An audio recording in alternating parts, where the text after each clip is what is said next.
Hi! Welcome to my cooking channel. Ngayon ay gagawa ako ng isang dish na talagang magugustuhan nyo. Ito ay tofu with teriyaki sauce. Simple pero very healthy. Narito ang mga ingredients para sa dish na to. Gagamit po tayo dito ng bawang, luya, teriyaki sauce, chili paste para may kaunting anghang. Pero ito po, optional po ito. Kung ayaw nyo ng maanghang, pwede nyo pong alisin. Brown sugar, butter, spring onion para pang garnish, mantika, cornstarch. Gagamitin po tayo dito ng cooking wine. Then this time, ang gagamitin natin ay sake. So, sake cooking wine. At syempre, ang star of the show, tokwa.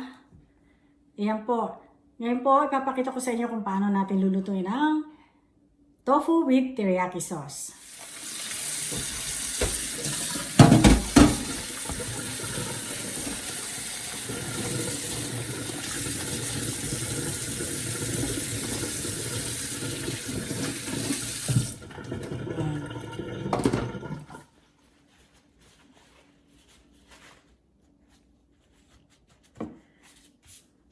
Ayan, ito na ang ating tokwa. Tatanggalin lang natin ang kanyang excess water at atin na siyang pagugulungin sa cornstarch. Hinati ko yung isang tokwa sa dalawa kasi medyo malaki yata. Ayan.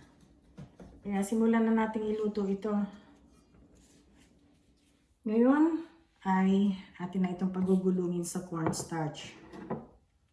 At sisimulan na natin itong i-deep fry. Ngayon ilagay na natin ang oil.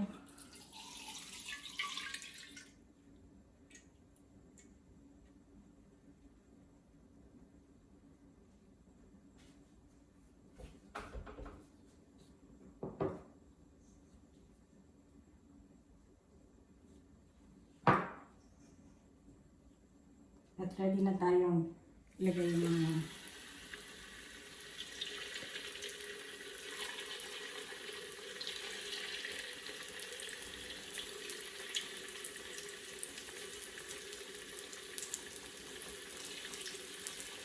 hihintay lang natin maging golden brown.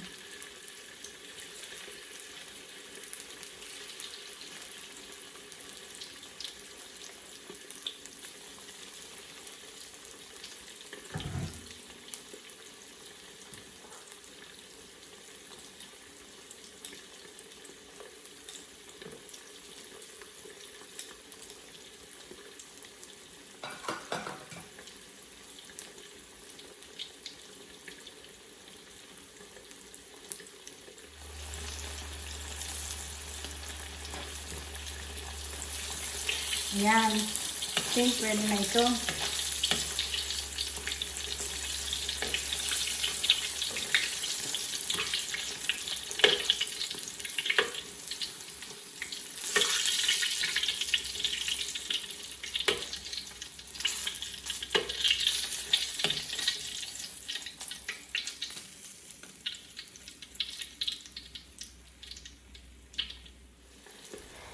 Ito naman yung natitira pa nating tokwa. So, ganun din po ang gagawin. Hihintayin din natin po maging golden brown.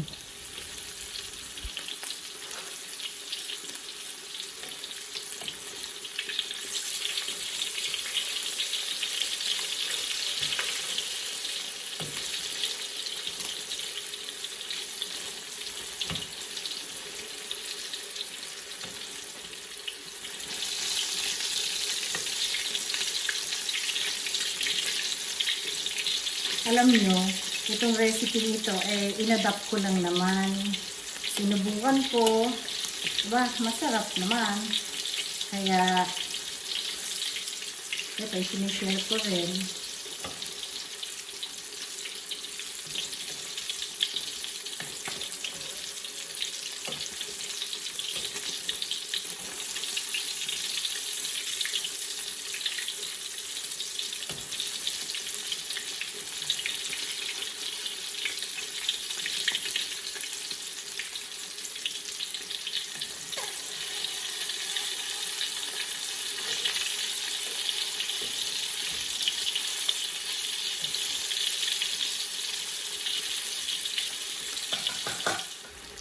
Ayan.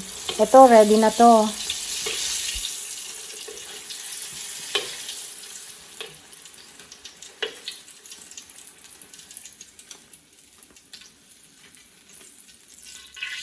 Ngayon, tapos na itong ating tofu na iprito. So, talagang crunchy ito.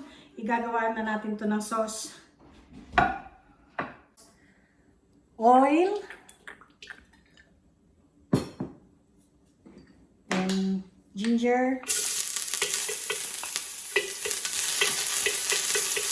Garlic.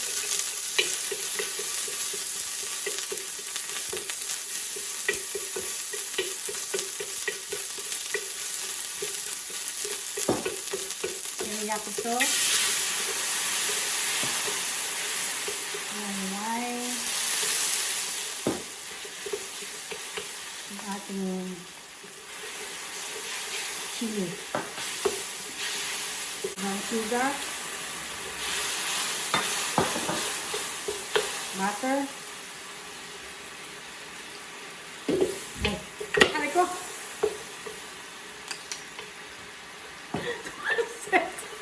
Ako, pasensya na po kayo. Nalaglag yung taas ako.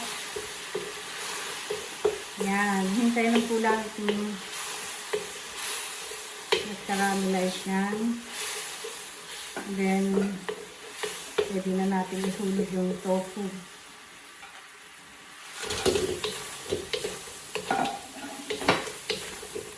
Okay, napakadaling recipe. Namang tofu masustansyang kain nito. Hindi naman ako pala kain ng tofu, pero itong tofu, itong recipe nito masarap. Kaya lang may mga aksidente talagang nangyayari katulad ng tasa.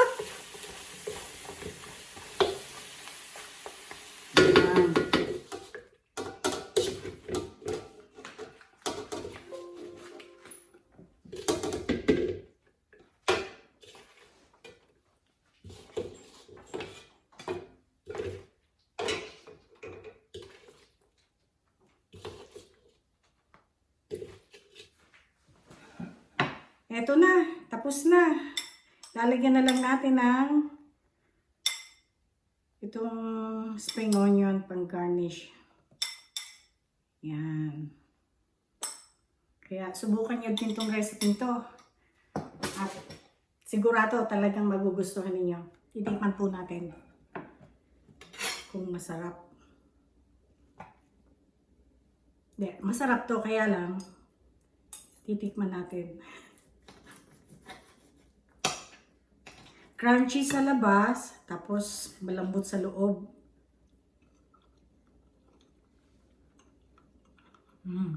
Harap.